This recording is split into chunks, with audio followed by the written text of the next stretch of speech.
Our guest for today for the Pilosopo Podcast is Daniel Dan Bagayo, or Pastor Dan, as his friends call him. He's been a pastor at the His Life Ministries Cebu for almost 10 years now. He started in 2015. That's approximately 8 years in the ministry of the His Life Ministries. Born and raised in Bacolod, of course, but he has moved here to Cebu. He's happily married with, of course, a lovely wife. And like I said, he started his ministry back in 2015. Good afternoon, Pastor Dan. Good afternoon, Sir Jiggy. I'm so glad to be here. I'm so glad to be in studio. Thank you so much for allowing us to do this. It is always a pleasure to have somebody here. In fact, I venture in saying that you're the first ever guest here in our new Pilosopo Podcast studios. We used to do it in our other places, in my residence in Guadalupe. I used to do it in different areas, wherever we can set up this microphone and camera, and with Cody tagging along, trying to make sure that everything is in the right order. But finally, we have found a semi-permanent home. Come on. Or a permanent home.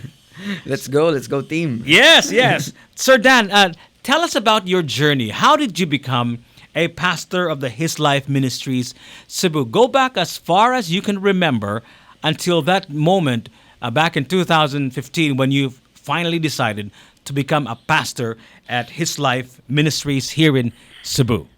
All right. Let's start with 2015. That's very good. Before that. Before that one. The journey to becoming a Christian. Yeah. I think that's very important. Yeah. So I became your personal journey. My personal journey. So basically, as all Filipinos do, I think we grew up in a Christian home, as most of us. And I wasn't really big on religion, but my parents were, my grandparents were. So eventually, we go to church every Sunday. We do the whole 9 yards of Roman Catholicism. But there was a turning point in my life. I was 8 years old, and from a very, very rocky relationship with my parents had. They eventually came to the point of deciding to separate because of certain circumstances that the kid doesn't have any control over. But definitely, as a child, your assurance is leaning on the fact that your parents are together, right? And I've always viewed God as, as somebody that is making sure that love stays in the house. And when my parents separated, it kind of did not just ruin my view of God. It completely put God in the back burner of things for me. It's like, I think it's just all a fantasy. So when that happened, I was 8 years old, and weird time in our lives because we keep on transferring houses. We transferred for 15 times. I remember in that season of our lives. And jumping forward to when I was 17. I was 8 then. Now I'm 17 at this juncture. Still very hazy to my idea of God. I just think he's just a Sunday thing. He was not really real to me per se. Until my classmate and my best friend up till now, he invited. We got invited by a intern in our school back then when we were in high school. He invited us to church. He said, our church is quite big. It's in a cinema, and it's like, whoa, church in a cinema, that's awfully new. And they had drums. And it's like, whoa, we're going to this place now. And Kevin invited me over. I said, yeah, come on, let's try it out. Their ushers are actually pretty. So we did go there. How old were you when this was happening? 17. 17 So already, you're okay. at that weird age of, Okay. yeah. And we were there, and the ushers were actually pretty, to the point that everybody was inside the service already. We were still outside, trying to probably score to these chicks who are way, way older than us. And because we just found everything weird inside. People were raising their hands, lifting their hands, and it was not our cup of tea. But eventually they did motivate us to go inside. And we were in there, and they had this talk of a camp, a youth camp coming in. And it was nothing to me. I didn't want to go until I saw this girl saying that she'll go. It's like that convinced me a lot. And and then I thought, yeah, maybe yeah, I could try it out. It's 5 days, and I could, how can I not win a girl in 5 days? We'll be staying in one place, in a single place in 5 days, right? So I convinced my mom to go there. She was wanting me to, get back to the Lord per se, but I had other motives, and watch out for motives because God can use those motives. And then so I did go. Kevin did not go with me. I went on my own with a couple of strangers. We were like easily more than 100 students there that camp in Guimaras, White Sand Beach, all that, and it was just youth camp. And I had so much questions in my mind. I was really fully participating to the thing, but there was this game day that happened. It was a catalytic moment for me. Simply because something happened, I almost drowned. And when we were there during the game day, there was this game that we were supposed to swim to the middle of the cove, go to a certain boat there, get a certain key there. That was an element for the game. So it's like I pride myself to be a swimmer, right? So not really a professional swimmer, but I can swim. So I was like, so this is how it's gonna go. My crush is gonna go swimming. I'm gonna go swimming, and I'm gonna swim first to that boat. Probably lend her a hand, get her there, and let her swim first. But I will going to win the whole thing. And I was To impress her. to impress her, of course. So that's how we do. So it's like so when it popped, and then so we went swimming. I thought I was the fastest swimmer there. So I looked behind, everybody was lagging, but when I looked forward, she was already on the boat. So I was like, I had to rush, and that caused my left leg to cramp. So oh my, what's something's wrong. This is not going how I hoped it to go. So as I was entering the boat, getting up to the boat, she was already jumping out. So this is not how I pictured this going. So I struggled to get the key, find the key, struggled back out from the boat, diving. And then as I was struggling to get back to shore first, my right leg cramped. And unfortunately for me, not only did both of my legs started to cramp, so I started to just float na lang. Not only did both of my legs start to cramp, I got into a rip tide. So it's a tide that just brings you to the middle of the sea. So I was shouting and cramming and asking for help. Nobody seems to hear me, and I started to put the key in my chest and started to just float.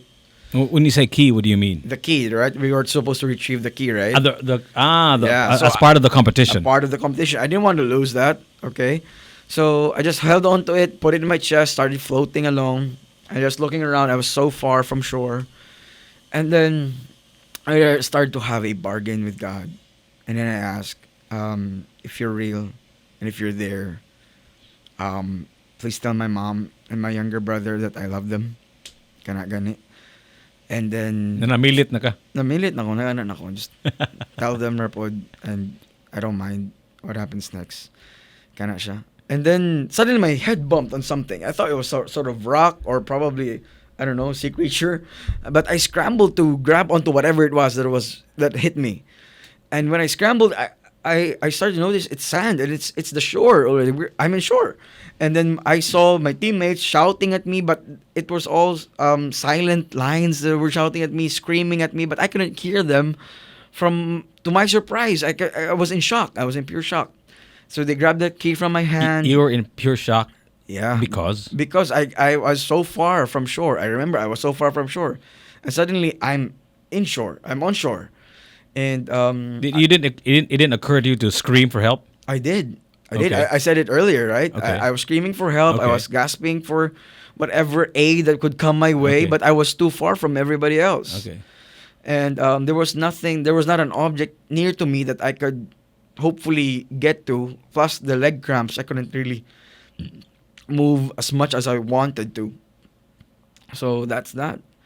And then I was in pure shock when that happened.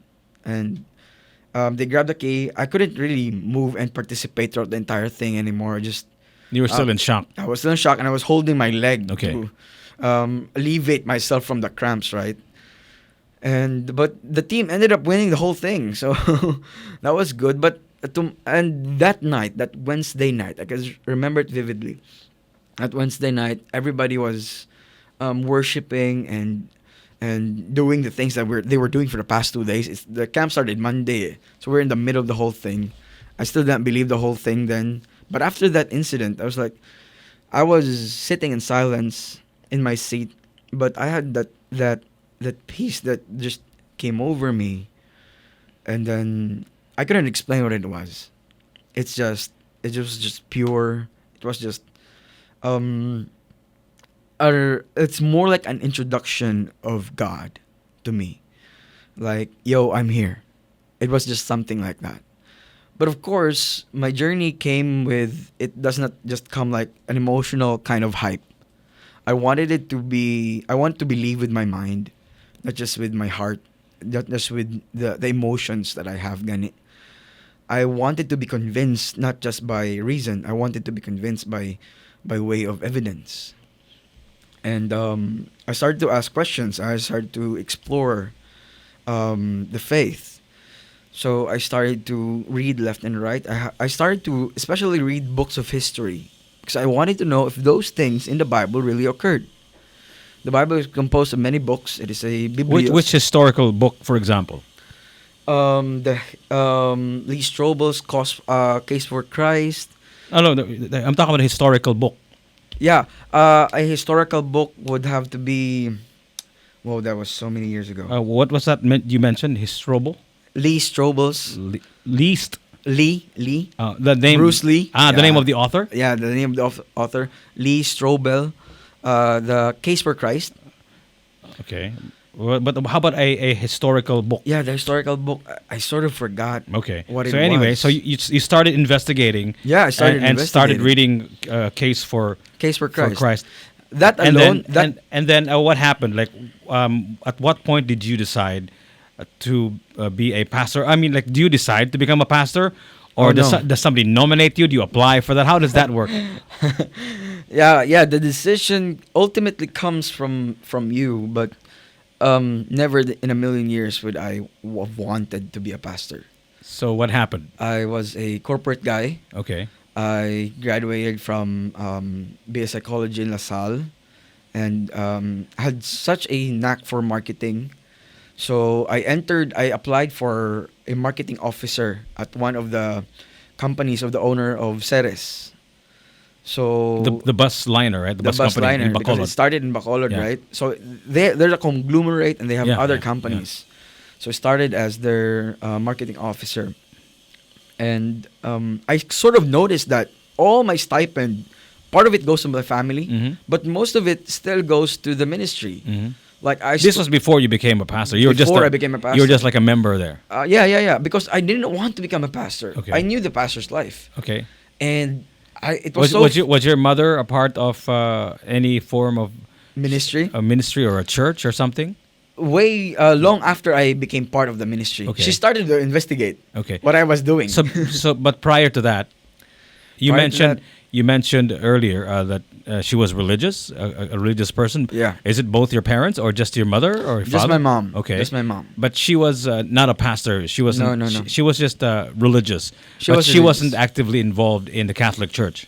She was actively involved for some time, and then she became actively involved in a Baptist church. Okay. Right after that. So she converted from being a Catholic to a Baptist. Yeah. So you were applying for a job in the Ceres company as a marketing officer, and then you were giving your stipend, most of your stipend to the ministry. Yeah. Like when you say most, like 50%, 100%. Like what is there like a percentage? Probably 70%. 70%. Yeah, 70%. So of it. so when did the pastorship come along? It came with a lot of me looking at my time. Like, I'm still spending a lot of my time doing ministry, even if after hours of work, even in work, I still think about the ministry. I'm still thinking of handling. I'm handling these 5 other campuses.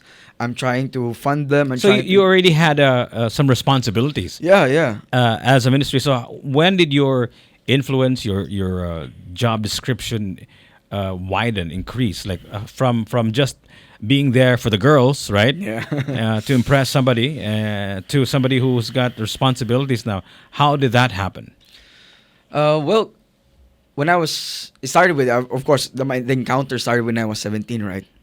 And all this started when I was 21 already. So there's this gap of time whereby you got exposed to the ministry, you're assuming some roles, following. So your influence, your job, your position, you got deep into it, and you got your responsibilities expanded. I started to love the church All right. and the church family. Okay. Right? So that's your church family. You start to help out. You start to take ownership of the thing, and I think the more I grew, the more I started to put input into the things that the church was doing. You excuse me. You used the word love, right? Yeah.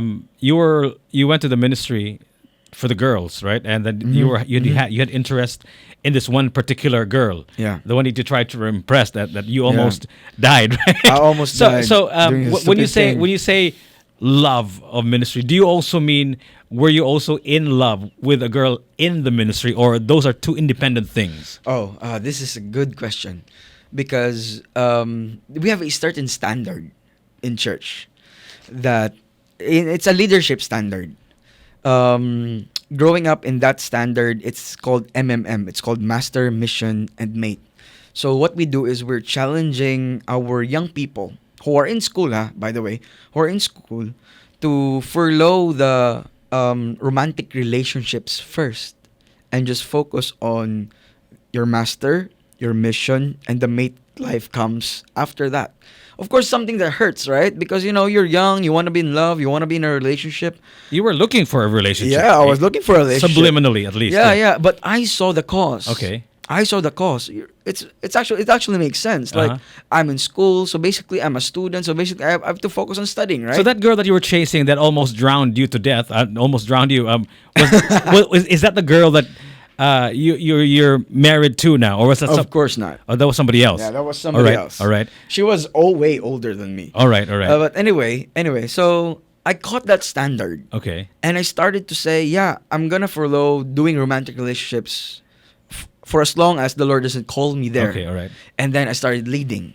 And I started leading. I started to lead ministries. I started with ushering ministries. Started to just smile at people, bringing people in. Do they give you the responsibility, or do you seek the responsibility in the case of your church? Yeah, usually you seek the responsibility, All right. because they will not force. So now you anything. have 5 schools that you mentioned that you have you're responsible for, plus a job and all of that stuff. So this time I'm 21, right? You're 21 already. So your responsibilities has expanded quite dramatically. Yeah. So was this the point when you eventually were given the responsibility of becoming a pastor, or did you apply for it? How does that work? Yeah. So basically, the church never calls you or forces you to do anything that you have not prayed for. You don't want to do. So there was this point that I was attending a concert in Manila, a Hillsong concert, and then I said to the Lord, "Nga, ayaw na tag ilaranay gani. Let's not trick ourselves. This is something that I see myself doing for the rest of my life. I just don't see myself earning in it.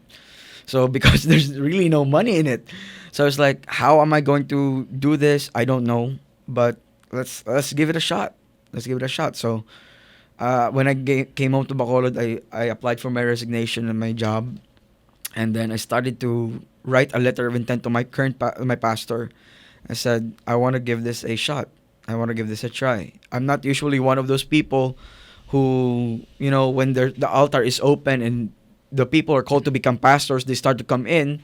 I'm actually one of those people who just, Lord bless them if they want to do it, but just not me. Call them, but just not me. I wasn't one of those people at all. But there were just those nights.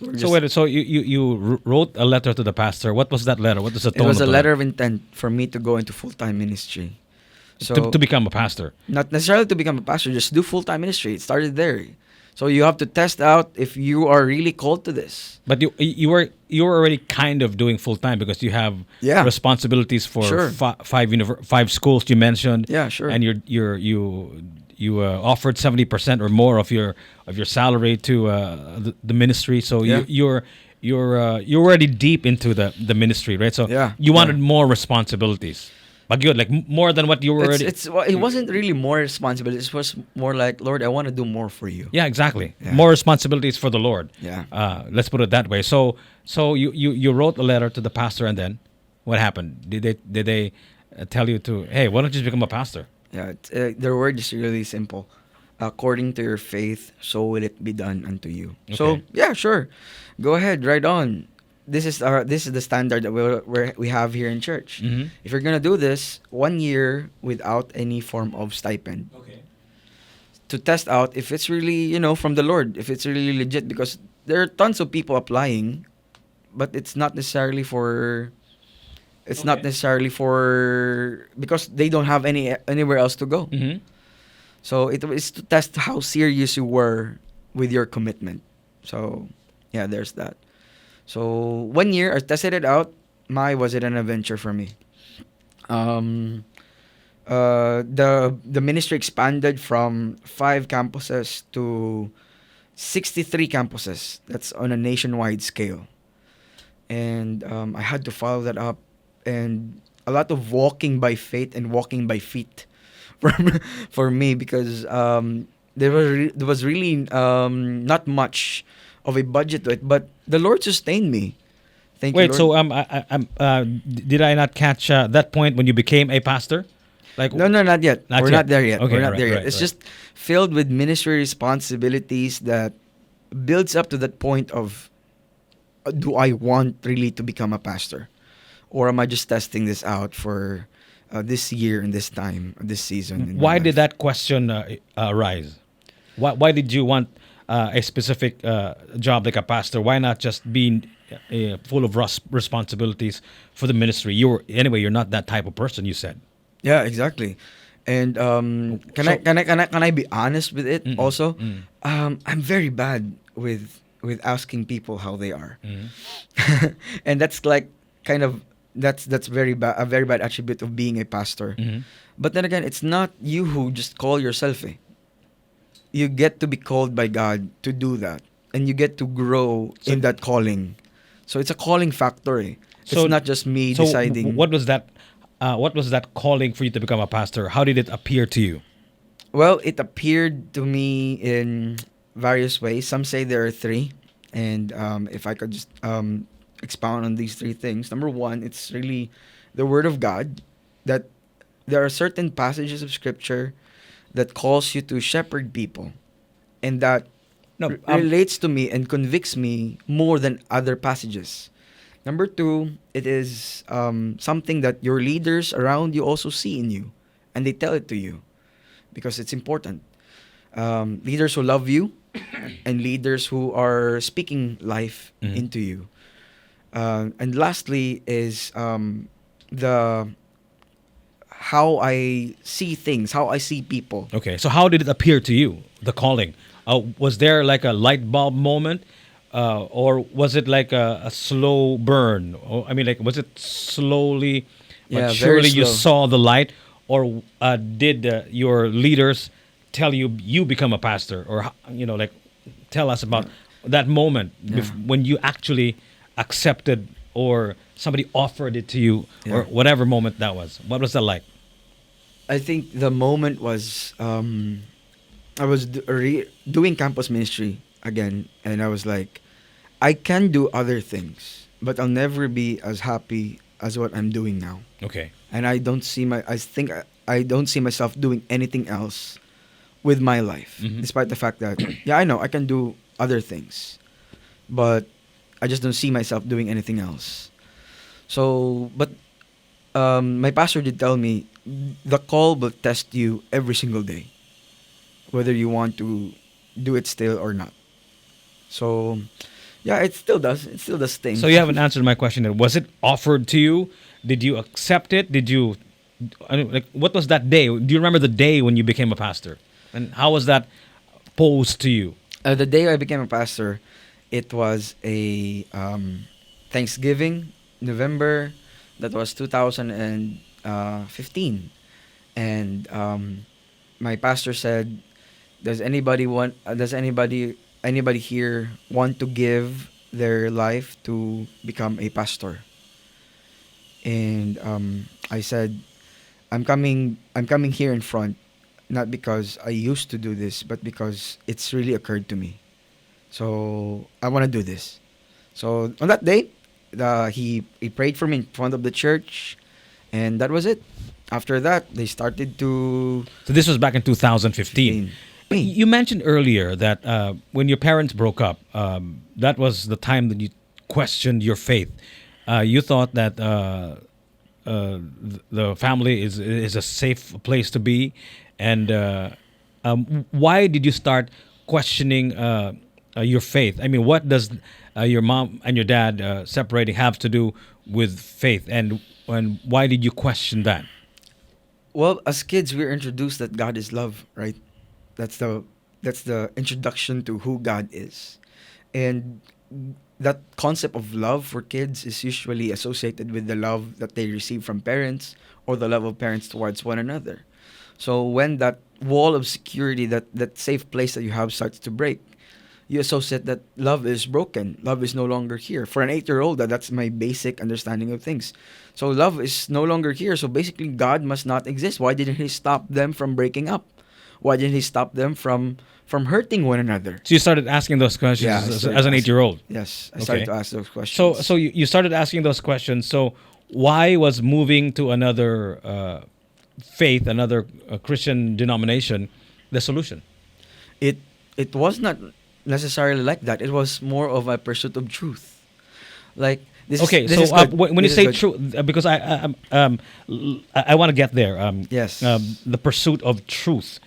What does that mean? What do you mean by truth? So the thing that I had before was that God is love, right? And that is the general knowledge with regards to who God is. A general knowledge. I like General that. knowledge to who God A is. general right? knowledge. And So what is the that- truth? And we limit God to that certain attribute of love, right? Meaning that He cannot be bad, He cannot hate, He should not be like this because this is supposed to be loving, right? So the question becomes, why would God? This is my question also. At that point, why would a good God, why would a loving God allow suffering in my life? If So- He is so loving, if He is so good, Okay, we're getting into the weeds here. My general question is, what is for you? What is the truth? What is a truth? I want you to define for us here today what you think is a truth. Give me an example of a truth. First, Well- define it and give me an example. okay. What's a truth? Let's say gravity. Gravity has its empirical standard, right? You cannot shift it, you cannot change it. Gravity will always be that empirical standard. That's the truth. Okay? So same way with God. You cannot just define Him in a way that you want to interpret Him. Okay? He has to be defined based on certain standards. Okay. So how do you define truth? You haven't answered yet. Gravity is a truth, Okay. for sure. But how do you define the truth of the truthiness? truthiness. The truthiness, The as truthiness. Stephen Colbert would put it, of gravity. Okay, so I think I believe that veritas or truth has got to be No, specifically gravity. What makes gravity true? Because there are empirical standards to it. There's there's evidence. mathematics Right? to it. There's evidence, right? to it. If I throw this ball pen it comes down all the time, right? Yes, all the It's time. it's replicable. and It's it cannot change. Exactly. So that's a truth to you. Something that's replicable and something that will not change over time and can be repeated over and over again. I can have Cody throw this and the same is true, right? Same thing. Yeah. So that is a truth to you. So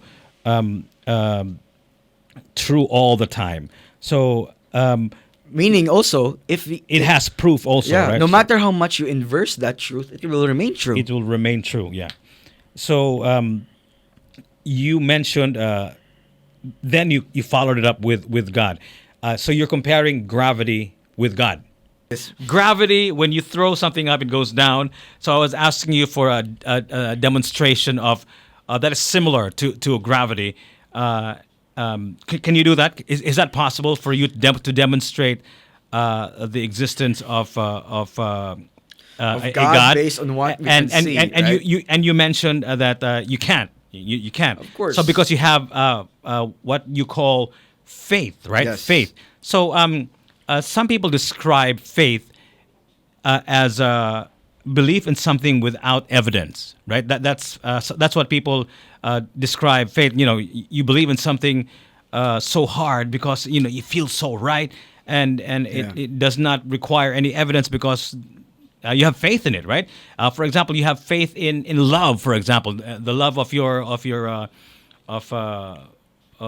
let's say, for example, the love of your spouse, and your spouse is, for example, is abroad, right? You have a long distance relationship, but you have faith in your love, and there, of course, there's proof. You can write each other, talk to each other, give each other presents and whatnot. But the fact of the matter is that your spouse is away, is distant from you. So Yeah. so You just rely on that faith. that faith, right? That she's not gonna Do anything do anything that you wouldn't want her to do, and all of that stuff. She'll be loyal and all of that Yeah. stuff.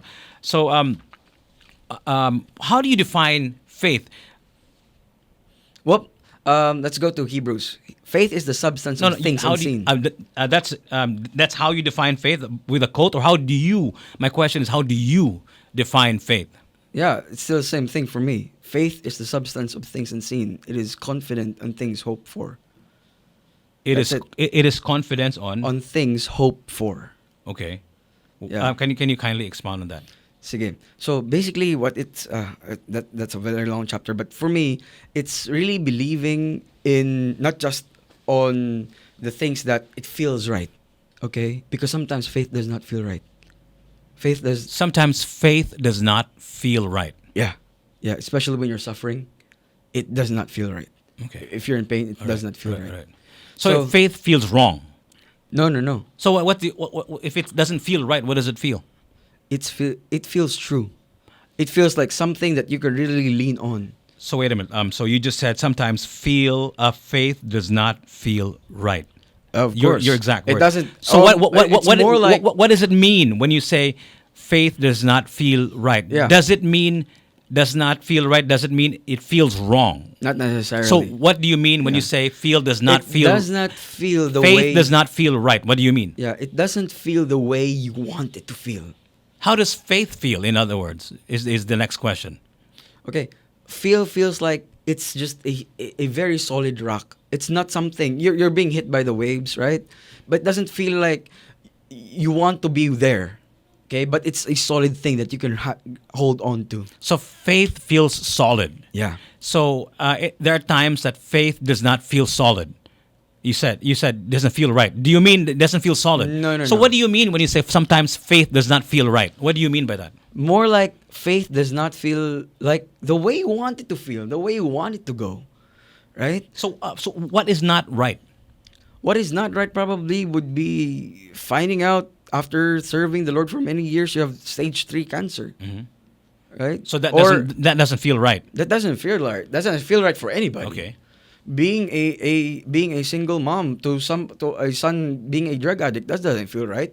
No matter how many times you go to church, right? No matter how many there's a So you're assuming you're alluding to the fact that it doesn't feel right, but it is right. yeah, it is So right. explain to us, let's say a child with cancer. Let's just say an innocent child with cancer. It's tough. How do you say it doesn't feel right, but how do you make that right? You can't make it right.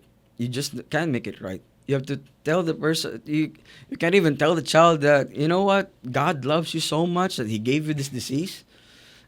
No, my question is how do you reconcile that with what you Okay, just said? that's Because good. you said That's good. that faith feels like a rock, right? Yeah. It feels solid. Although if you really come down to it, a rock is actually also an event, right? It's if you go to the microscopic level, it's Yeah. really a rock. Yeah. It's everything is An event, as you said. Everything is a process, right? Yes. But let's just take the rock in its face value, and what we universally think of it is rock solid.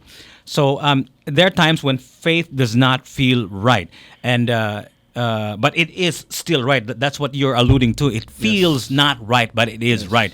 So how do you explain a child with cancer? How do you make that right? Not in the child's mind, but in your mind. How do you explain that? How do you make that right in your head? Purpose. Purpose is the only way. You cannot know the purposes of God, why He allows those things, like cancer for a kid. You don't Right. know the purpose of what? Like a kid. What's gets God's purpose of giving the person cancer? Exactly. Yeah. Why not? Because you just can't. It grows in the body, right? You did not allow it. I'm sure the kid did not want it in the Okay, first place. The alright. parents didn't want it in the first place. Okay. All right. Sure, sir, I don't want it. So you don't ask God. As you said earlier, we are all You don't processes, right? You don't ask God like why. Of course you do. So what's the answer that You have to ask why. So what? And sometimes God is silent in those instances. Yeah, I know. What's the answer that you get? Sometimes it's just blatant silence. That's it. Yeah, sometimes he answers. So what's the answer? So for me, it's also tests my Faith. Your faith. faith, my growth, my maturity in believing in the Lord. Because after all, it's His breath. He can give it. He can take it away. There's nothing that you can push to change it anyway. He is God. So I'm sure this is not the first time that something that doesn't feel like faith has happened to you, Oh, right? yeah. So this, my example of a child who has cancer is just one example, right? Let's just say you watch the news on CNN, for example, and there's like a typhoon that killed like hundreds of children, for example, innocent children, right? Let's go to Yolanda. Yeah. So Yolanda, yeah. So Yeah. how do you? We went there. So how do you make that not so strong? What was the word that you described? The faith that doesn't feel right. How did you make that right in your head? Yeah, during the Yolanda we went there. People were asking, where was God? This Leyte. Where was God? So in how all did you this? how did you make that right in your head? In my head. That's my question. In my head is, He was in the same place yesterday, during the storm and after that. Meaning, He has His purposes and His reasons as to why all this is happening. God has been analyzed, has been believed in, has been worshipped for millennia, right? Yeah. There are different versions, there are different iterations, there are different gods, Why can't and tragedies like this has happened over and over and over again through millennia. Yeah. How come nobody got an answer? What's the best answer that you've read so far? Yeah.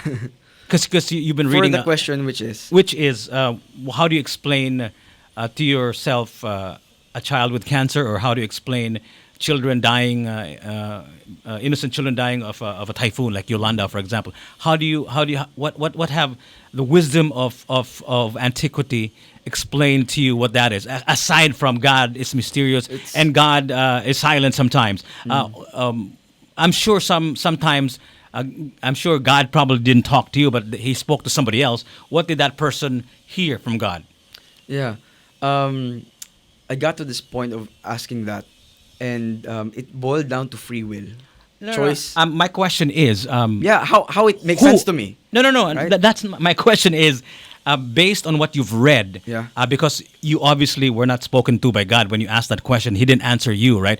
So, and through millennia, God has been doing this over and over and over and over again, right? Yeah. Millions, if not billions of times. Makes him a mass murderer sometimes if you don't have faith. So, in the history of faith, you read a lot, right? You mentioned you. So, what were the answers of God to some people, not to you, but Okay, to some people? okay. What did they tell that person? Give me Yeah. an example outside, perhaps, of the Bible. Maybe like another book that you read. Yeah. R.C. Sproul wrote Who- Chosen. who's- R.C. Sproul.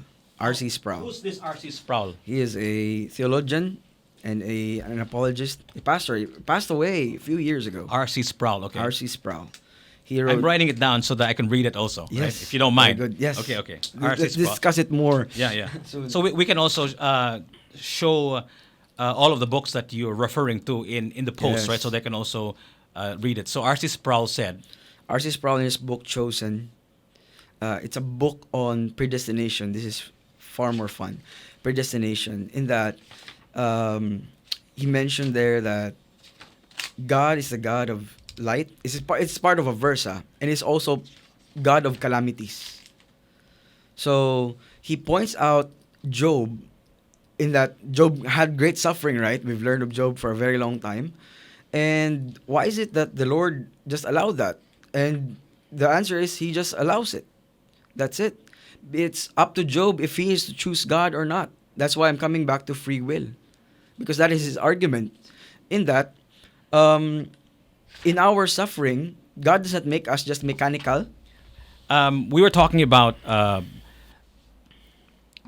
innocent children dying because of a typhoon, right? So I was asking you how do you explain that to yourself and your faith, right? Yeah. How does this happen? How can a loving God make this happen? How can He kill millions of children throughout the history of time that have died innocently from nature, from His creations, right? From floods and all of that, all of that stuff. Could it be that He has a plan? Could it be that the universe is so random and He does not choose whether to kill a murderer or to kill a plant or to kill children? Does the universe care about innocent children? Why have innocent children to begin with, and only to kill them? Those questions. How do you reconcile that with your faith? First of all, we go to the word of innocent. Because as per the biblical point of view, nobody is innocent. Nobody is innocent. So that alone, are we subject for wrath? Yes, we are. We're sinners. We're not actually sinning. We're not sinners because we're sinning. We're sinning because we are sinners. Automatically, that makes us subject for His wrath, right? So the better angle to look at it is that I could have been part of that. Those people who suffered through that, but I'm still alive now. Absolutely, man. Absolutely. Yeah. We could have been part of anything. We could have been unlucky, right? Exactly. And we're not. It could have been us. Could have been us, yeah. Yeah, but I'm here now. It could have been a better person that was born instead of it was you and me, right, and him, right? Exactly. They're better pastors, better radio Exactly. personalities, better physical therapy students that were born. But instead, by sheer luck, it was us who were given a chance to exist. That's how I would think about that. So, going back to your point. So there you go. There you go. You see that God is not completely partial with it has to be innocent or it has to be good people. Because the universe doesn't care, yeah. Or is it that God really cares, But He has also a plan, okay, emotions. So, okay, he's a plan. Yeah, I love it when people talk about how they know God so much and yet they don't know Him so much at the same Exactly. in the same breath, right? It's very the word that I use. It's probably too strong, but it's very convenient, right? But based on what you said, it is of course biblical, right? Most of these things that we are talking about is coming from a book, the Bible, right? Yes. So I think we should probably go there first so that we can establish the ground rules, because I think if we're just going to keep on discussing certain subject matters without the ground rules, I think we may run across some problems with our discussion. So my question here, I guess, is what is the Bible? Is it a book of facts? Is it a book of fables? Is it a 100% historic account of what happened? or what? How do you define the Bible based on those three choices? Is it either or is it a mix of fables and legends and myths and a bit of history? What is the Bible? It's a mix. It's a mix. It's biblios, meaning it's a compilation Yeah, it's a compilation of of what? different books. There are history books. There are poetic books. How do you know which is which? How do you? Okay, so For obviously, example, Psalms, it's poetic. obviously the book has been around for a long time, right? It's Yeah. the biggest selling book of all time. So, what part of the book is historic, and I mean specific parts? What chapters or what verses? You can go to the Book of Numbers. The Uh, Book of Numbers is just a plain statistics of the people of Israel at that time. No. Let me finish my question. So, what part of the book is history, and what part of the book is legend? In a nutshell. Most of it is it's very historical, and to my mind, there's nothing about it that's just legendary or mythical. I'm asking for a specific chapter or chapters because I'm sure the book has been overstudied over and over again, especially by somebody like you who's a pastor and that's what you do for life. So, what part of the Bible is history and what part of it is fables or legends or myths, whatever? Or rather, you would call it as what do you call that? Just plain narratives. There are narratives. There are historical accounts, like the Book of Acts. It's an historical account, and there are narratives. Okay, and there are proverbs. So, when you say proverbs and narratives, what do you mean? So, Those are genres in the Bible. are those historical accounts? Not necessarily. For example, Proverbs is not an historical account. So, which is which? Because you can't tell me could be, should be, would be, depending on your interpretation. No, of course not. Specifically, you should be able to tell us which is which. Yeah, of which course. is historical fact. What chapters are they clumped together, or are they spread out as to confuse people, or is it like this chapter is historic, this chapter is a fable, this chapter is mythical, this chapter is not true, this chapter is the old way of looking at things, and God changed his mind and made a new chapter. So, which is history, and which are fables and legends and not true in the historic sense? Sige, in the historic sense, you begin with the first five, the Pentateuch. So those are historic accounts. Historic Okay. accounts. It's the journey of the nation of Israel. Okay, from creation, which is Adam, and then going towards the Exodus, Leviticus, Deuteronomy. Those are facts. Those are facts. Okay. It has other historical accounts to it that are not necessarily in the Bible. And there are books like Psalms, Proverbs, Ecclesiastes. They are more on sayings. They are more on proverbs. So 1 to 5 historical fact. Everything else are just proverbs or fables. No, there are also First Chronicles, Second Chronicles, First Kings, Second Kings. There are historical accounts of the kingdom of David. Okay, so there are books that are subcategorized as historical. There's the Pentateuch, the first five. There's the Gospels, the Matthew, Mark, Luke, John. Acts is a historical account. Okay, that's the beginning of the church. And there are the epistles, the letters of Paul. They're not necessarily historical accounts. They're just letters of encouragement from Paul. Romans, 2 Corinthians, 1 Corinthians, Thessalonians, and First Peter, Second Peter. They are written by the apostles. And then there's the last one, the apocalyptic book, the book of Revelations, which is also a prophetic book. And as I mentioned, prophetic book also in the Old Testament, there are prophetic books there as well. Okay, like Isaiah, Jeremiah. Part of it is history, and part of it is prophecy. And we see it coming to pass throughout the entire narrative of the Bible. When you say coming to pass, what do you mean exactly? Means that they come to pass, that they happen. They are happening. So it is written, and there are so many different religions, different interpretations of the Bible that have already assigned or have their Sure. end of days, right? Sure. Why do you think they got to that interpretation? And I think the bigger question here is, why can't people seem to agree on what the Bible is saying? Why are there so many in just this particular book alone? There's so many different strands. There are so many yeah. different interpretations, and I'm talking about just this one book. And there are other books as well, right? That are totally and completely different. I would think that you would say that they're probably the wrong books, right? Or how do you feel about those books? How do you feel about the Quran, for example? Is it a completely and a totally wrong book compared to the Bible, or are they the same book written by the same people but just interpreted differently? How do you feel about these other books? But first, why do you think there are different interpretations of the same book? Because there are different people interpreting the book. That's right. But that's why you really have to go back to the context of it all.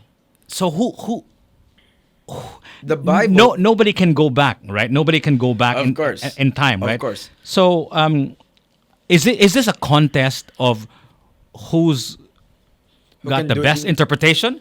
It's like a competition, best in interpretation of the Sinulog theme, which is whatever, I right? get So that. is this an interpretation? Is this a competition of interpretation, or is there somebody who already got it, quote unquote, right? Who got it right? Has anybody gotten it right? I guess not, because if it were true, then we would probably be having fewer religions, right? Fewer versions of the strain of. It's very complex, the human psyche, you know. Absolutely, yeah, There are people totally. there are people I know there are people who are really getting it right. So The problem is, there are people who are getting it right. Yeah. Who are these people? You think? And when you say I mentioned R.C. Sproul Yeah, earlier. yeah. There are people like John Lennox, and So these are people who got it right. there are people who got it right. Okay. They got the emotion out of the text, the actual situation. Who was it written to? Why was it written? How does it affect? Okay. Yeah. So they actually got it right, rather than just interpreting it for themselves. For example, I can give you a stark example. Many people are putting it in their Facebook, Jeremiah 29:11, which goes like this. It's actually a good thing. For I know the plans I have for you, says the Lord, plans to prosper you and to harm you, plans to give you hope and a future. And people are like, yeah, that's my life verse. That's how it's going to be. But the entire context of it from 28 is that the people of Israel will go into exile and they're going to stay there for 70 years. That's like 3 generations. And there's a false prophet prior to that says, no, we're going to stay here for just 2 years only. So people are interpreting that verse of scripture according to what they see fit. Okay, That's so wrong. let's go back to what you think is a truth, right? Because we're I think this is a rabbit hole that We got into. we might not have time to discuss. Yeah. We talked about gravity, and you threw a pen up in the air and it drops, and it remains true for most of the time, and it's replicable all the time, right? Give me an example of let's go back to what you said, because I got a little lost here. What is the example of that's akin to a ball pen dropping? If you throw it up in the air, it is true, because that's how you decide what is true, right? You ride an airplane having faith in the engineers, right, and the pilots, and you arriving safe and sound, right, most of the time. That's a kind of faith, right? Yeah. In human beings, in our ability to build stuff. We have faith. Have you ever been to, let's say, Bulgaria? Not yet. Do you think Bulgaria exists? Sure. As much as my stomach exists, I've never been to my stomach. Yeah. We'll go there. But you can feel your stomach. Yeah. Bulgaria, you can't feel it. So, but there is an acceptable amount of evidence for Bulgaria, right? That it exists, although you've never been to Bulgaria, because people are talking about it. It's in the map, right? It's in all of the things that show where nations are located. And if you ask somebody who's been there, he'll tell you, or she'll tell you that true enough, Bulgaria does exist. So there is a kind of minimum requirements required of you to believe Yeah. in something without actually seeing it. But still, that's still a kind It's of still there. faith, right? Yeah. It's still a kind of faith, but there's an overwhelming evidence based on anecdotes and based on photographs and videos, perhaps, of the existence of such thing, right? So, what is your standard for knowing what is true? My standard for knowing what is true. Yeah. It needs to have evidence. For me, it has always been historical evidence. And for me, it has always been the resurrection of Christ. Not only is there, Wasn't the Bible written like 50 years after the Yeah. Christ died? that's good. So,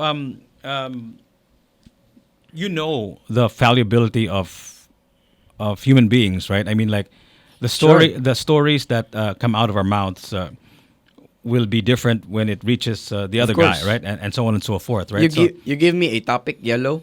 The three of us will think about a different thing.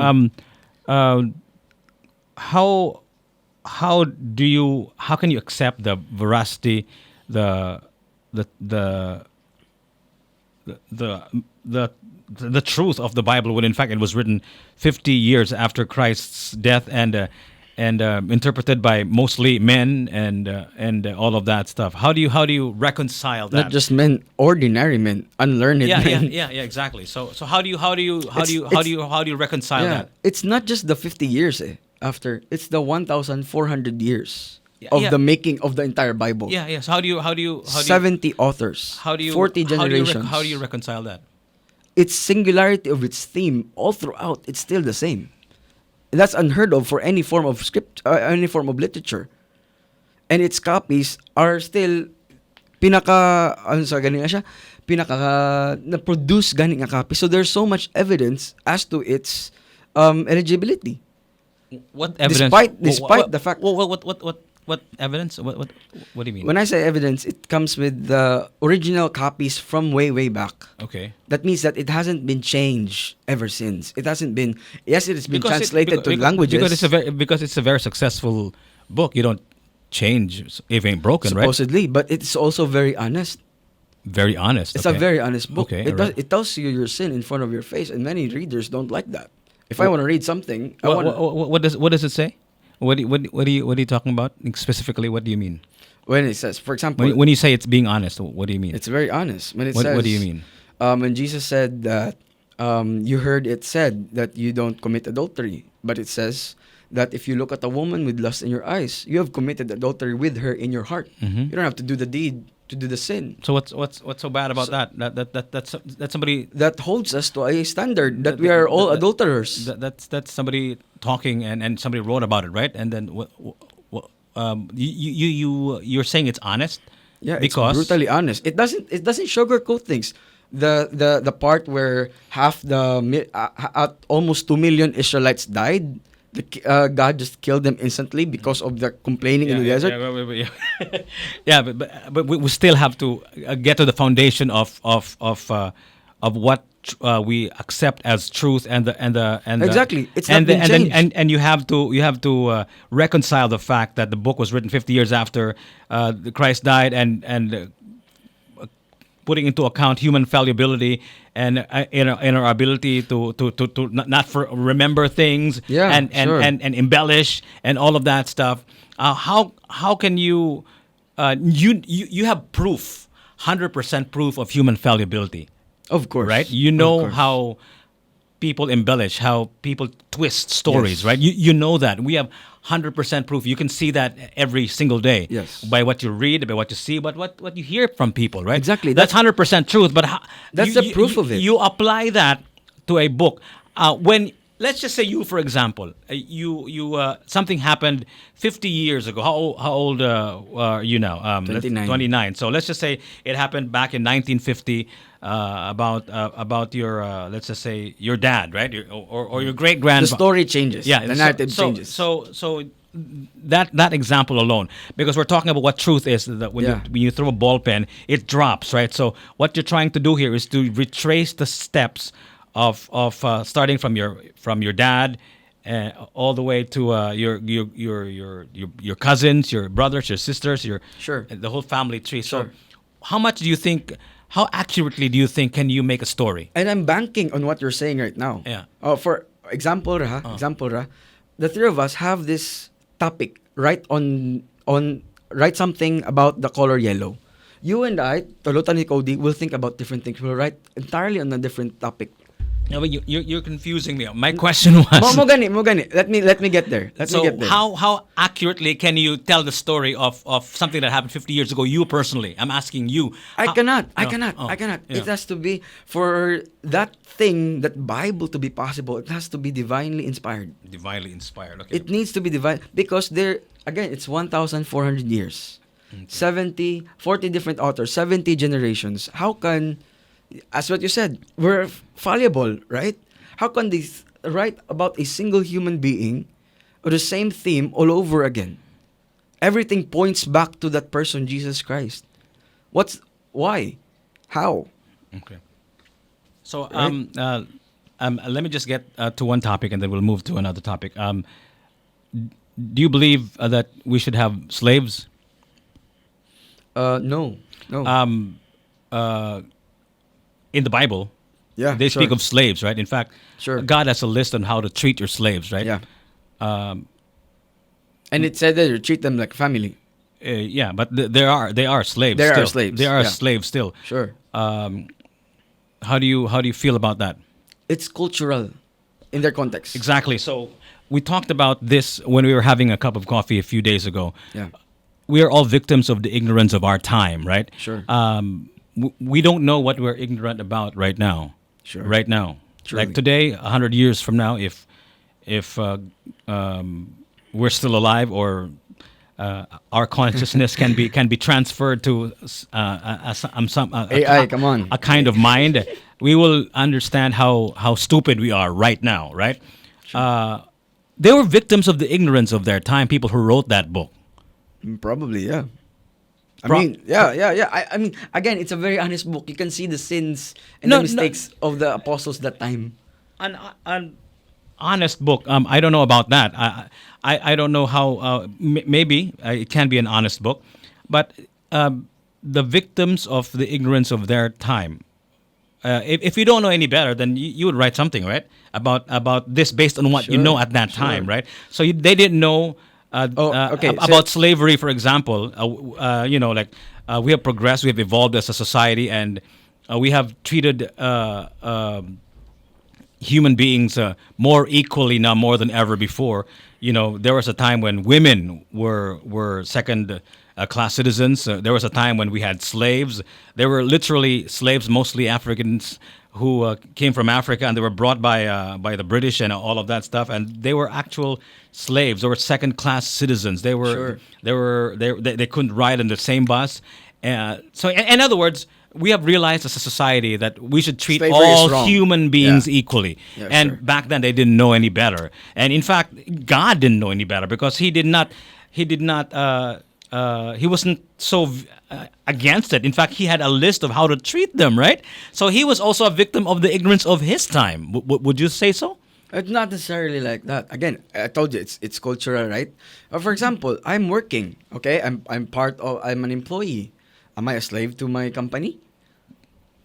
No, but okay, let's define what a slave is, right? A person who has no rights, right? Who has no rights, and In their time, going to their no, time. no. Let's define what it is now. Of course. Yeah. Oh. And that's why we don't accept that because Exactly. It's totally wrong. Because we don't believe in that anymore. Yeah. That was an idea that probably was right 100 years ago. Even here in the Philippines, we don't really have slaves here in the Philippines. Sure. We have house helpers, right? But Yeah. I venture in saying that was our own version of slaves, but It's- but they weren't really quite slaves. But Sige, the slaves that they had before Was really like that. as depicted by some of the great books and a lot of the movies, especially like Roots, for example. Yeah. There were actual slaves Yeah. treated like No rights. animals, right? Yeah. So people didn't know any better back then. They didn't know how to treat people back then, and now, of course. Have you ever read that part of passage? how to treat. how to treat slaves, right? Yeah. So, but still, they're still slaves. Like it's Yeah. like it's like telling me how to treat dogs, right? Like you still consider me a dog, although you'll treat But me that right. was not totally separable to their culture. Exactly. As much because as we're victims of the ignorance of our time. as much as it is now. Yeah, exactly. Now, that kind of concept, you can take that. Example, you said ganyan, the helper thing, no? The helper thing. You can actually take that, but not consider them slaves. Take the part of scripture that says how. No, but you're sugarcoating it. You're embellishing it to fit your narrative. What it says is what it says, and you're interpreting it in a way that'll make it fit your narrative, Again, right? no. Again, you have to go to whoever hits it the most accurate, right? Who? Ganiya ba? Di ba? So, those who interpret the Bible, there Okay. needs to be a strong study of the accuracy of the time. Why is the Bible so vague? If I was a smart God, I'd make it so frigging clear, bro, that there's no more subject to interpretation. Yeah, me too. No, I'm asking you a question, and please give me an answer, and don't say he's mysterious. Why would he come up with a book that's so confusing? Because he wants you to discover him. That's it. It's a journey, sir. It's a journey of faith. I know. Life is a journey. And it doesn't matter. Life is a journey, It right? doesn't matter if you have all the facts. Life What is does it mean to you? What does he mean to you? life is a journey. I mean, Sure. we can agree to that, right? Life is a journey. It's so everything is confusing, right? Like it seems to me that chaos is the set mode of the set Default mode. the default mode of the universe, right? And I would like to be given a manual, like a what do you call that? A hitchhiker's guide to the galaxy, right? Like a book that's not chaotic. That's not subject to interpretation, because everything around me is so chaotic. It's so confusing. And that's what we're trying. That's what science is for, to make sense of the confusion, right? But why can't he just give us a book that's just straightforward? I think way before, like before us right now, I think it was very straightforward. I think we just grew up in a culture that refuses to see it as that. What do you think? I understand what you just said. I mean, how many people actually buy cell phones and read the manual? Very few people. Actually, to the point that nobody reads the manual. They just automatically what's that charge got to the do, phone what, and use the what's phone. that got to do with the Bible? With us, again, we are very ignorant with the things that are written there. We're very ignorant about those things. But you're not ignorant. Because I had the time to take the journey. So my question, right? so you could have, so what's your answer to the question? Why Take the time to open the Bible and read the journey. So you don't think it is a book that's subject to interpretation? It is very straightforward to you. Yeah. So nothing in the book is confusing to you. Is that what you're saying? Of course, there are areas in the book that are confusing. So my question again is, why is it confusing? Why did a smart, all-knowing, all-powerful, all-loving God make a confusing book that even you, to your own accounts, is confusing? Why couldn't it be a clear guide to this confusing world? Yeah, you might not like the answer, but anyway, I like your answers, all of your answers. Those are your answers. What's your answer? But as long as it's not he's mysterious. yeah, sure. Again, we are in a very broken world of sin. You said it, so chaos seems to be the default. I didn't say sin. I just said chaos. Yeah. I didn't say sin. Yeah, I just to said me, to my perspective, chaos, yeah. chaos is there as a consequence of sin. There's greed. There's all those things. There's the greed for power, the lust for all those things. So there's chaos. Now we're living in that kind of world, gani, and the Bible is very clear on how to deal with those things. Only that, of course, there are areas there that might not seem relevant. For example, kato gani siya gani ang sa slave thing. Yeah, we don't have slaves now.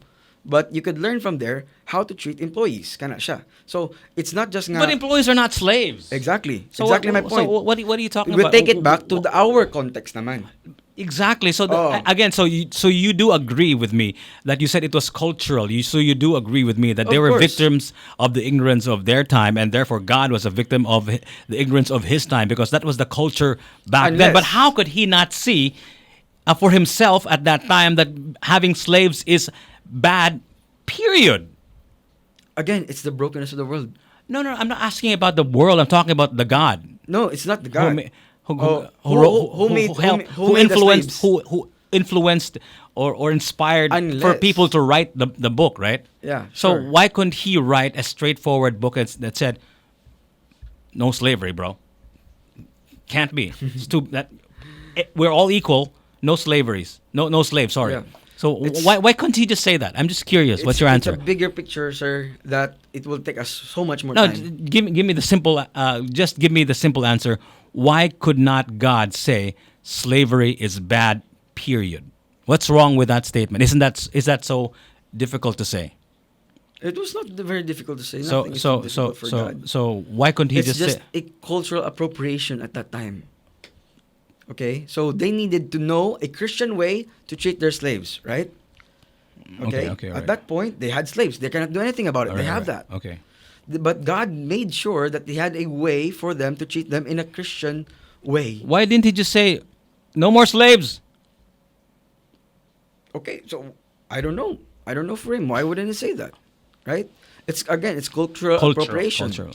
That was the practice at that time, right? And Yeah. you can't really blame them because they didn't know any better, right?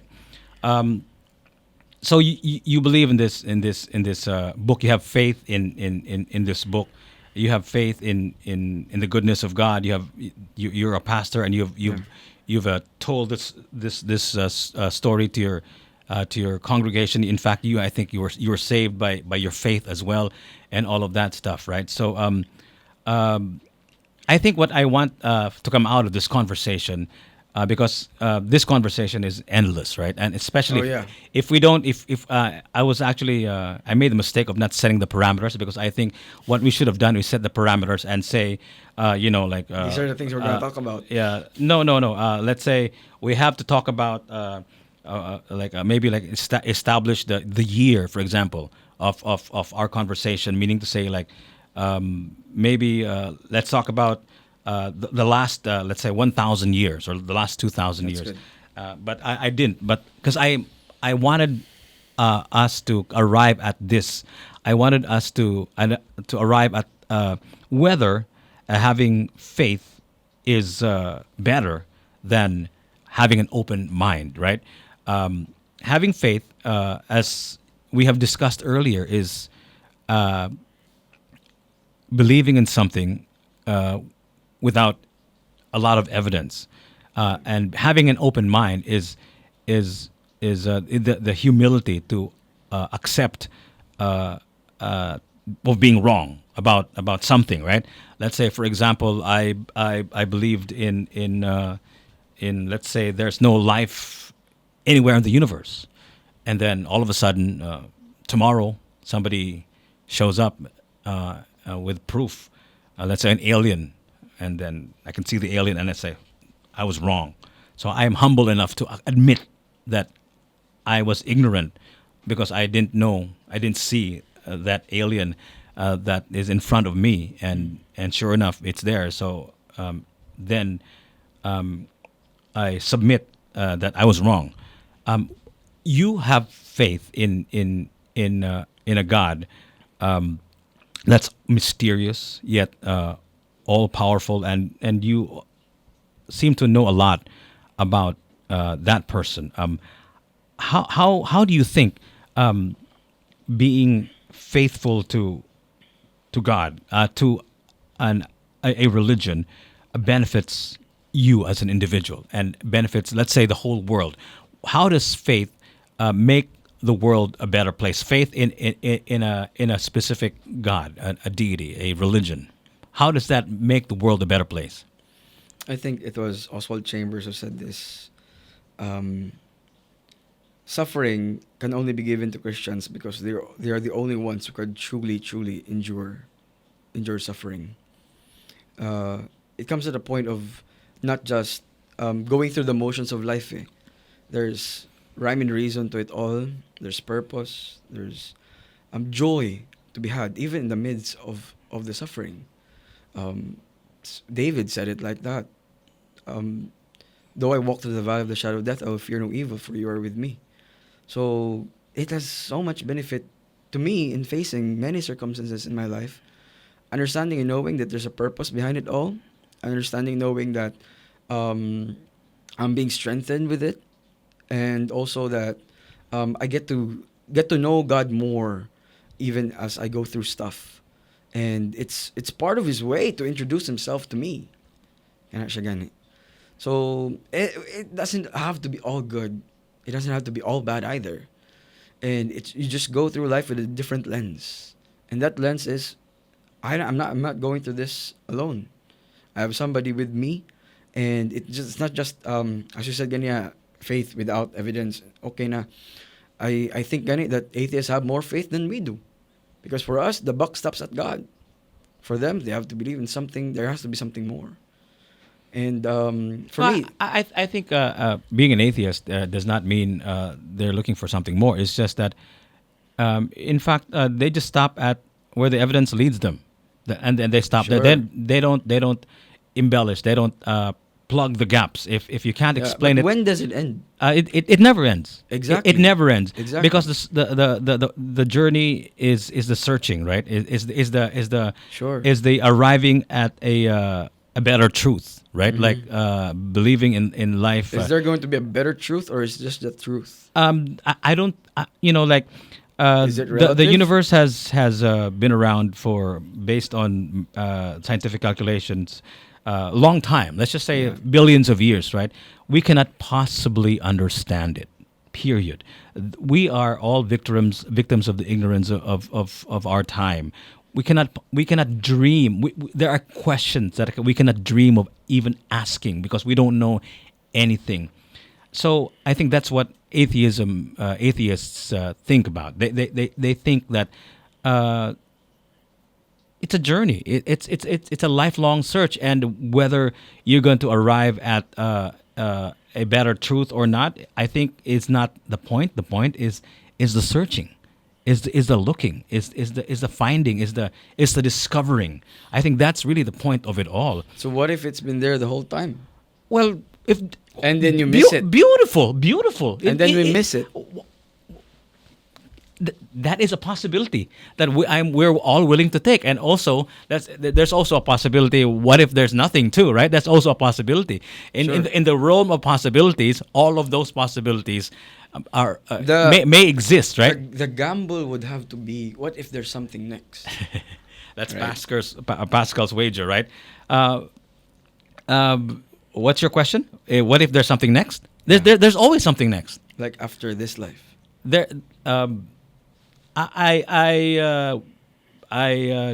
we don't have proof of that. We have Sure. we have stories written by people who Claim that they've been there. and all of that stuff. And I think if you want to make a assertion about something like that can be that is something that's provable eventually by scientific method, right? So I think we'll get there, but I think the point of it is not plug the gaps with nonsense, Of with course. stuff that are not true, that are not like that ball pen that drops when you throw something up in the air. But I think there's something to be said about having faith. I think having faith is like, for example, I have a mom who's very religious, and she's a very devout Catholic, and she prays the rosary and all of that stuff, and she believes in the afterlife and all of these things that you're talking about. And I don't want to take that away from her. And that's not just my mom. It's like millions, if not billions, of people who Definitely. believe in all of these things. And I think it's very comforting. It's very Convenient. reassuring, right? And it's nice. It's nice to have faith, but at the same time as well, it's also nice to search, right? It's also nice not to know. It's also nice to investigate. It's also nice Yeah. to discover something new. Yeah. Those are all nice things, and either way, I think it's great. Yeah. I think it's great to be human, right? Yeah. Definitely. It's an amazing opportunity to be given a chance to have this conversation, right? Yes, yes. Instead of us, I'm sure you have to go in a bit because you have to make a living, right? But in Yeah. spite of the fact of that we're busy, I'm busy living my painfully middle class life. I am no gazillionaire, and that I can just sit here and talk about Yeah. stuff and all of that. But we still have found a time Sure. to have a conversation It's very good. about the deep things, right? And I think that's important. I think that's crucial. Who said this? Was it one philosopher said that an unexamined life is not a life worth living? Yeah. So I think that's what we're doing here. We're examining our lives. We're As we analyzing, should. right? Yeah, as we should. And how about you, as a parting message, Pastor Dan, not just to your ministry, but to everyone watching this podcast, what do you advise them when they come across questions like what I just asked you earlier, like, why is God allowing all of this death and suffering by innocent children, that's right? I specifically give children as an example Yeah. because There's a different. they have nothing. Yeah. They have not done anything wrong except for the original sin that is It's passed there, on to them. that is written in the Bible, and that is another discussion in of itself. But I'm just wondering what you would say if somebody who's trying to believe in a deity, a God that your ministry is trying to teach, and he comes across these questions. And how do you have faith now in this day and age? Jesus gave 3 things specifically: ask, seek, and knock. Those are the 3 things that I kept doing, and I keep doing still: asking, seeking, and knocking. And I follow where the evidence leads. And many times it leads me to exaltation to God, and that's me. So I hope that the listeners here who are taking themselves on the same journey, they would really ask, they would really seek, like truly seek, and then they would knock on the door of God. After all, God is not necessarily just closing the door on anybody. We're still in a period of grace. He will, to those who ask, they will be answered. To those who seek, they will find. To those who knock, the door will be opened. So You mentioned seek. I just wanted to give our viewers a guide. When you say you search for the truth, right, and really get to the bottom of the truth, and like really investigate, right? So what do you mean by that? What kind of investigation, aside from reading the Bible, right? Yeah, aside from of course. aside from reading books, because there are certain truths that can be discovered. You can do the discovering yourself, right? So aside from that, like how can you seek? How can you discover how true something is? Well, that what you said is a misnomer that everybody can just discover something and it can be rediscovered again, because you can, What? when you said earlier that you can discover something, it can be discovered again. No, I didn't say that. I said how can you? I was asking you for a guide for people who are seeking. Yeah. How can you? What do you advise them when they seek? Because Okay. I think what you meant by seeking is to find the truth, right? And look for evidence, right? That's what you said. Is that what it means when you say seek? Sure. So Read books regarding the matter.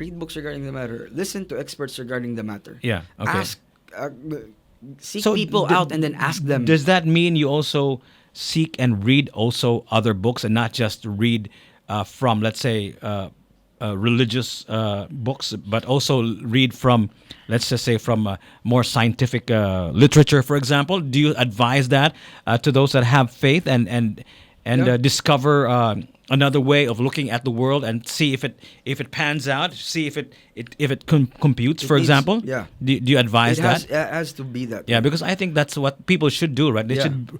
In fact, I think a good advice would probably be always read what the other side is saying about what you think, It right? cannot be biased. It shouldn't be biased. But- That's what John Lennox would always say. We can't help it. Oh yeah.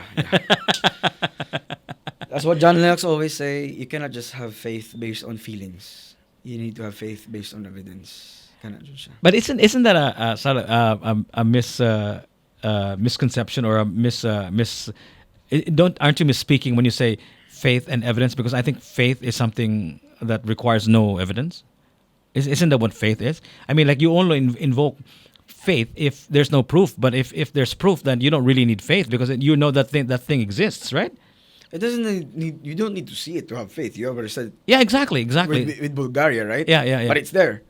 Yeah. But what I'm saying is, does that mean that the more evidence you have, the less faith is required, right? No, not necessarily. In fact, it increases your faith because you understand. Oh, it's true, pala. So you don't Right. believe in the definition of faith is something that faith is believing in something that has no or very Oh, few evidence. I'll go back So to- you don't believe in that definition. No, I'll go back Also- to my definition. Yeah, ganyan. okay. Faith is the evidence of things unseen. It is the confidence in things hoped for. That is Hebrews 11:1. Confidence. Confidence in things hoped for. Okay. So when you see the evidence of your faith, it gives you more faith, Pajud. You don't Okay. lose the faith. All right. It strengthens the faith, Mhm. rather. So there's that. All right. I think we should end it with that. So if they want to know more about your ministry, because I think a lot of our viewers were probably interested in maybe attending your ministry, because I think you have so much faith. Maybe they can go to wherever you're having your get-togethers. What do you call them? Services. Services. Where is this? And maybe you can lead them to your social media platforms as well. Go ahead, Pastor. Sure. Our social media platforms are His Life Ministries Metro Cebu. That's on Facebook and on Instagram. And we meet every 4 p.m. on a Sunday at AVR 1 UP Cebu. UP Cebu. Yes. Oh, my alma mater. So is this by appointment? Do you just show up? Or how does it work? Do you make a phone call first? You reserve the entire thing for a month. Okay. Like all the Sundays. All right. Yeah. So you just go there and show up, right? Yeah, you go there, you set things up together with the team, and then... Is this in the college campus, or is this in the high school campus? college campus. Okay, so what's the room again? The AVR 1. The Beside the PAH, the Performing Arts Hall. Oh, I think we were there a few weeks ago. So that's where you can find them, and on the social media platforms. His Life Ministries Metro Cebu. And if they have some questions, more questions, maybe they want to dig deep and go Sure. to that rabbit hole. Where should they go? Should they that's talk fun. to you? Yeah, sure. Talking to me would be fun. There are other pastors in the city who are far more better than me in doing these things. Uh-huh. And I look up to those men. But you can find me in my social media handle, Daniel Bagayo. That's it. At Daniel Bagayo. Yeah. Ladies and gentlemen, from His Life Ministries, Cebu, Yes. Daniel Bagayo. Daghang salamat, Pastor. Thank you so Thank much. you, It kayo. was my Thank you, pleasure to kayo. talk to you. Mine as well. And I hope to talk to you soon, and maybe Okay. we'll talk about another subject matter. Perhaps I don't know if we're experts on free will, but I like that subject matter. Maybe we'll go there or whatever. Thank you That's so going to much, be man. fun. Thank you, man. Thank you. Yeah.